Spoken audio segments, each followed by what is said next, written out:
Karachi police chief Ghulam Nabi Memon को ओहदे से हटाकर इमरान याकूब मिन्हास को तैनात किया गया है। नए पुलिस चीफ की तैनाती से मुतालिक नोटिफिकेशन भी जारी कर दिया गया है।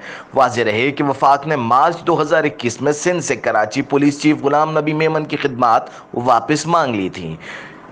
वफाकी हुकूमत ने इस हवाले से चीफ सेक्रेटरी सिंध को ख़त भी लिखा था, जिसमें कहा गया था कि गुलाम नबी मेमन की खिदमात इंटेलिजेंस ब्यूरो IB से 22 मई 2019 को सिंध हुकूमत के हवाले की गई।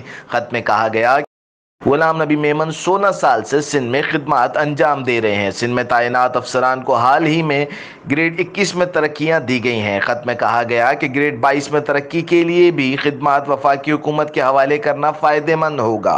एक बार फिर आपको बताते चलें कि कराची पुलिस चीफ गुलाम नबी मेमन को ओहदे से हटाकर इमरान याकूब मिन्हास को तैनात कर दिया गया है। नए पुलिस चीफ की तैनाती का नोटिस भी जारी कर दिया नए पुलिस चीफ की तैनाती का नोटिफिकेशन भी जारी कर दिया गया है।